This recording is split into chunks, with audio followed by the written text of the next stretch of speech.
Inflation spares no one. The whole world has taken a toll because of this monetary phenomenon, and it's no wonder why people fear it. With a 6.2 annual inflation rate in October, the US is now seeing prices increase at the highest rate in more than 30 years.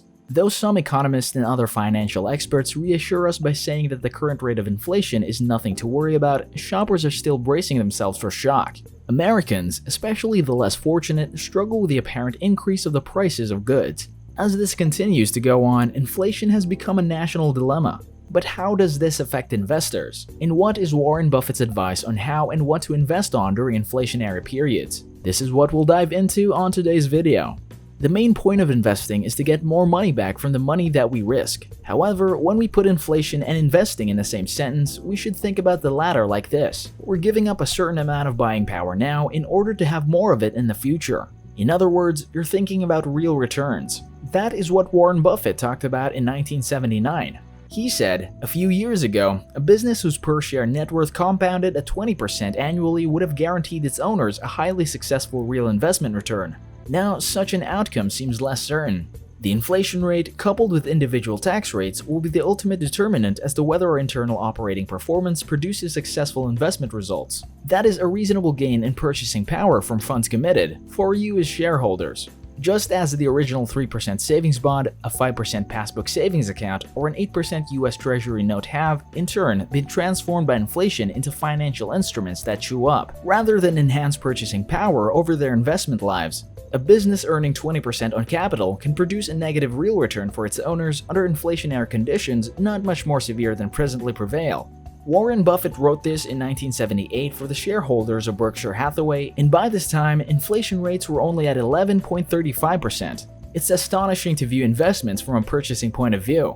Like the 3% savings bond, the passbook savings account, and even the 8% US Treasury Note, Buffett added, this gave investors a loss of purchasing power. That combination, the inflation rate plus the percentage of capital that must be paid by the owner to transfer into his own pocket, the annual earnings achieved by the business can be thought of as a quote-unquote investor's misery index. When this index exceeds the rate of return earned on equity by the business, the investor's purchasing power shrinks even though he consumes nothing at all. So why is inflation such a concern? Inflation, or a general increase in prices, causes you to lose your purchasing power over time. For investors, this can turn what appears like a positive return into a negative one if inflation gets high enough.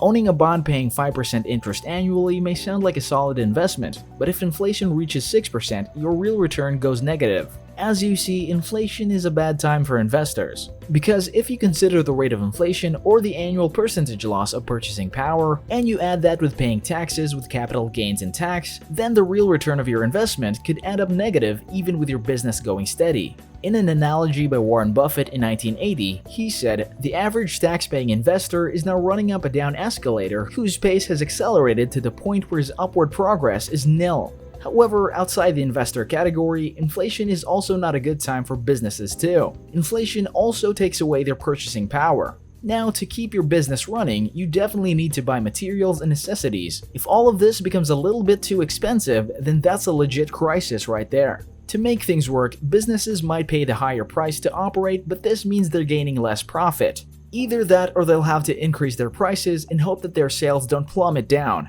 Inflation could also put upward pressure on interest rates, and these in turn make it difficult for companies to access loans or make pre-existing loans more expensive to pay off. This takes a toll on investors to choose great stocks that'll compound your money in the future. So what should we do then? This is where we'll tackle Warren Buffett's advice on what type of businesses thrive amidst period of high inflation. In a 1981 letter to Berkshire shareholders, Buffett highlighted two characteristics that make a business well adapted to an inflationary environment. Number 1, an ability to increase prices easily, and number 2, an ability to take on more business without having to spend too much in order to do it. In other words, aim to invest in asset-light businesses with pricing power. Let's use examples such as great companies that fit that description. For sure, everyone knows Apple, right? Global demand for Apple's premium-priced hardware is growing, as are adoption rates for its high-margin Apple services. Strong brand identity, user-friendliness, and a wide range of fully integrated products are powerful attributes that aren't going away anytime soon. Customers just can't afford to live outside the Apple ecosystem.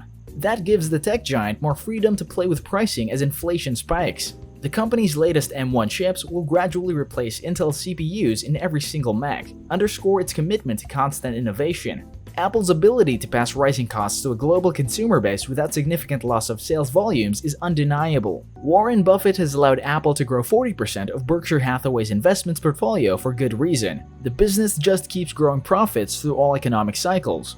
Apple is about 13% year-to-date and trades at nearly $150 per share. But if you're on the fence about jumping in at the current level, some apps might give you a free share of Apple just for signing up. Another example is Nike. Nike is a global footwear powerhouse that commands high customer loyalty. Customers are willing to pay top dollar for signature gear associated with high-profile athletes like LeBron James and Michael Jordan. Despite inflationary pressures, Nike continues to expand gross margins and post solid returns on equity well above 30%. The company is also capturing the full price of its products in an increasingly digital direct-to-consumer business model. Management believes digital sales could continue to grow from 20% of revenue currently to about 40% of the business by 2025, and price increases could kick in as early as next year. Amazingly, profit margins may keep expanding, even as operating costs rise with inflation. Nike shares are up about 19% so far in 2021. Lastly, we have Levi Strauss. A market leader in the denim business, Levi Strauss has been firing on all cylinders of late. Specifically, its well-known brand and flexible business model have enabled management to grow the top line without sacrificing pricing power. In the most recent quarter, revenue increased 41% while adjusted gross margin improved 90 basis points to 57.5%. In fact, management proactively started adjusting its prices for inflation back in 2020. The company also sources raw materials from 24 different countries, and that kind of supply chain diversification provides Levi Strauss with plenty of flexibility during times of crisis. Levi shares are up more than 30% in 2021. Buffett also has another piece of advice during times of high inflation. He suggests that you should invest in yourself. Invest in as much of yourself as you can. You are your own biggest asset by far. He echoed those sentiments in a CNBC interview when he said, "Anything you do to improve your own talents and make yourself more valuable will get paid off in terms of appropriate real purchasing power. Anything you invest in yourself, you get back tenfold," Buffett said. And unlike other assets and investments, nobody can tax it away. They can't steal it from you. The best surgeon or lawyer in a city or town benefits from an education paid for in old dollars, but is able to price their services in current dollars without having to re-educate themselves. Consider bulking up your resume by learning a new skill through online resources or a local college. Pursuing advanced degrees can be expensive, but they can also help you grow your knowledge base and make you an indispensable employee in the future. Increasing your value to your employer and its customers will help you command your fair share of earnings over time. It's too early to tell if the current spike in inflation is likely to last or if it will prove to be temporary. If you are concerned about rising inflation, consider taking Buffett's advice when the time comes. And that's all we got for you today. If you like this video, do hit like, subscribe, and turn on post notifications. We'll see you on the next one.